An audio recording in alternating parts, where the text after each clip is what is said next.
What is our advantage as a Christian? Because we have the Spirit of God. What is the advantage as a Christian? Because, we have the Word of God. Rather than, unbeliever tao, wala tagapati kay Kristo, pareho lang ang tao sa sining kalibutan may problema. Ang advantage, may Kristo ta, nga kaya ta anuman kadlalag ko sang atong problema. Why? The Spirit of God is helping us. We have brothers and sisters. There is people who keep on praying for you. There are brothers and sisters who keep on encouraging you. So that's your advantage. Kung ang tao, ang Kristiyano, wala desire nga mag-grow.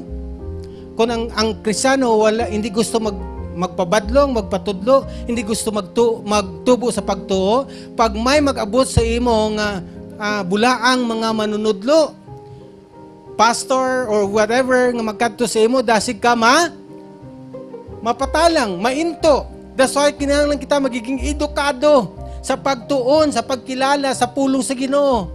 Kung nagapamati ka sa pulong sa Dios, kag ginatunan mo ang kaimportansya sina, may mag-abot, may magtupad man sa imo, then you can weigh, you can understand that that person nga nag-share sa imo ay bulaan. That's false. And you can fight, defend your faith. And then, of course, when you have that faith, you can war against the idols. Hindi pwede nga magpabili ng idols sa atong sulod na kipusoon.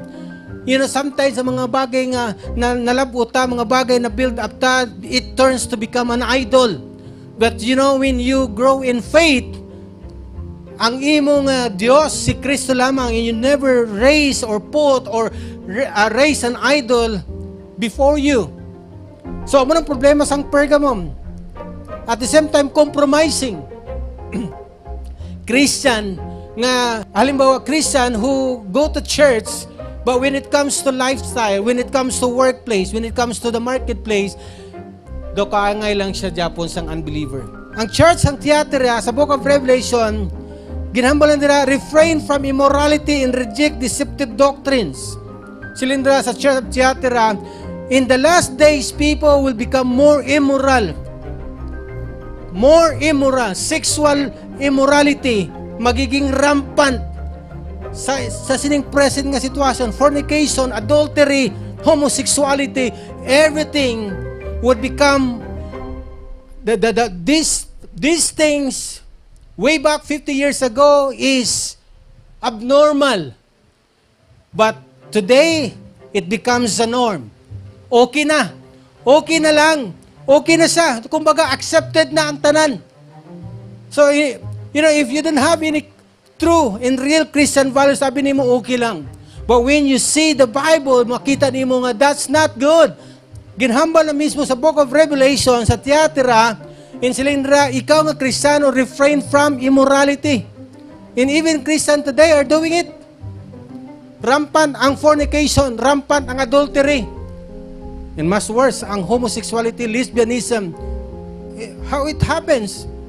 Ang inang mga sitwasyon. Because we are in the last days.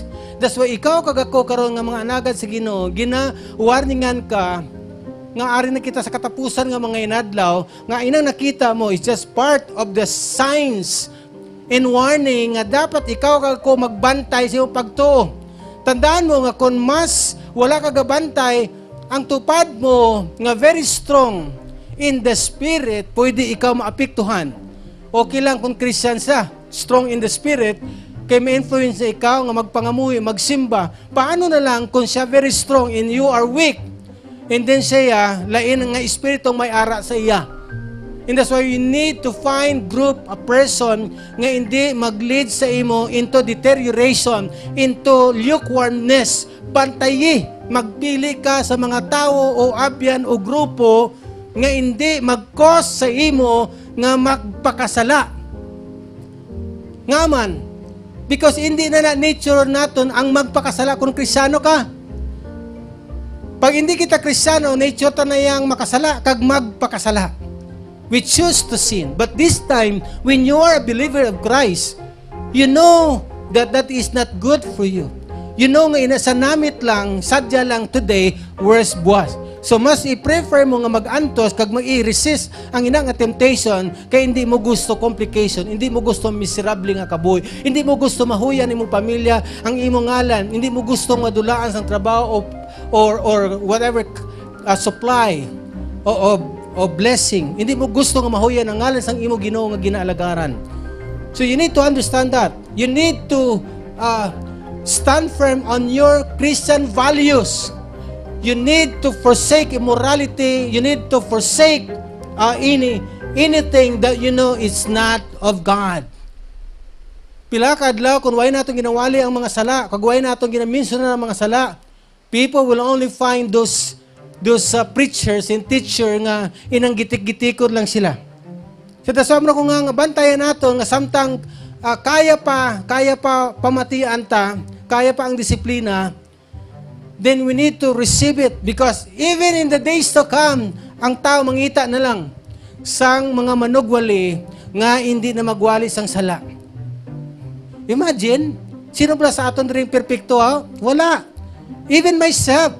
And that's the reason why we need to learn the Bible because the more kita nag-learn sa Biblia, nagapamati sang puno sa gito, whether you teach or preach or hears the word, ikaw mismo ginaministeran. The more ka nagapamati, ikaw nagagatudlo, the more ikaw nagakabuhi sa suno sa ginatudlo mo. Or else, gabumirang siya sa aton. Hindi man natong kontrolado ang decision sang iban. Parte sang aton pamilya, parte sang aton kabuhi. Yet, dapat ikaw magdesisyon ka sang tama according sa kabubuton sa Ginoo. Sometimes, ang decision mo, it affects me. Importante, ikaw wala ka nagdesisyon sa muna nga bagay.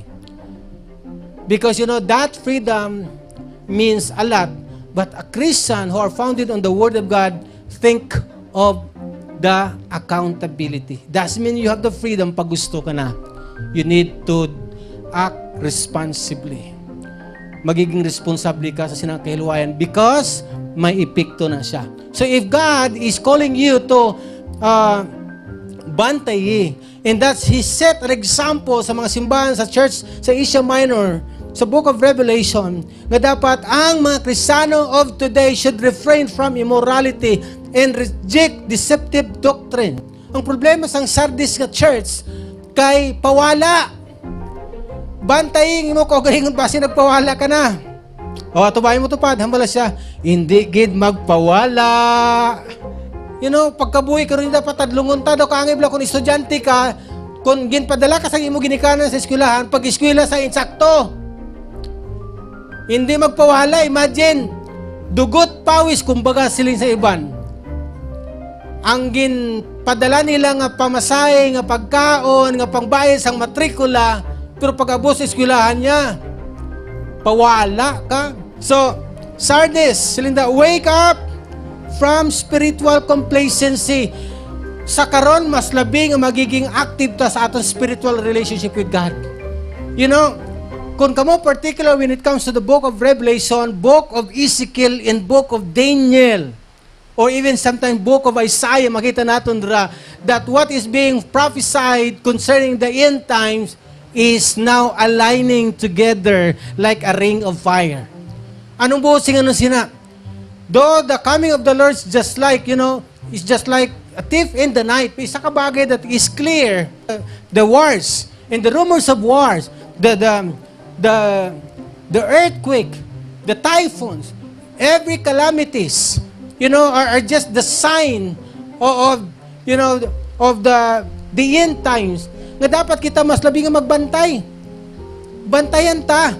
Amo na gani nga hindi lang kita dapat nagabantay sa aton personal nga trabaho, sa aton pag-eskwela, sa mga negosyo nga may-ari kita. Kaya sa aton nga spiritual nga kondisyon kay Lord. Sa pihak nga medyo malayo ng iyang simbahan. Sa pihak nga, may challenges ka in terms of many things. Yet, when it comes to God, you always giving Him the best and the utmost attention sa tanan mo nga mga aktibidades sa kabuhi. God should be the first. Ang Laodicea, silindra, be zealous and repent from spiritual lukewarmness and seek true riches in Christ. So, muna kung ginahambal natin when it comes panawag, pamati, ang panawag sa Ginoo that addresses our attention Sila sa 2 Peter chapter 1 verse 10, therefore, brothers, be all the more diligent to confirm your calling and election. For if you practice these qualities, you will never fall. Because what is best for us when we are being found faithful, even mag-atubang na kita kay Lord, kasi ang freedom ay dapat we need to act responsibly because there is an accountability. Silindra, for in this way there will be richly provided for you an entrance into the eternal kingdom of our Lord and Savior Jesus Christ. Amo na ang gusto tang hindi makompromise nga bangay because anuman ka kabudlay sa sitwasyon nato sa singalbutan, there is an awaiting place. 2 Timothy chapter 1 verse 9. Ano silindra? Who save us and called us to a holy calling. Gintawag kita para magkabuhi nga balaan. So, when you're aware of your responsibility, kung paano ka mag-behave bilang tumulo ni Kristo. Dati, old self ang ginagamit ang aton pagkabuhi. This time, when we are in Christ, iyan na kabubuto sa Ginoo. That's why sa Galatians chapter 2, silindra, I am crucified with Christ. Nevertheless, hindi na ako ang nagakabuhi karon kundi si Kristo na. So, silindra, kita ginluwas kagintawag para magkabuhi nga balaan. Nginang makita sa mata sang tao that your life are changing from glory to glory. So muna kun nga gapamati kita sang pulong niya kag ginagamit ta ang kahilwayon ini nga magdesisyon sa tang tama. Nga ang dati nga gawi naton way ta na ginahimo kay kabalutain di maayo kag hindi makapamo sa Dios. Kay ikaw, anak sang Ginoo, dapat magkabuhi ka kaangay sang imo amay. Kaangay ni Kristo. So even the writers of episode like Paul, silinda, follow me as I follow Christ.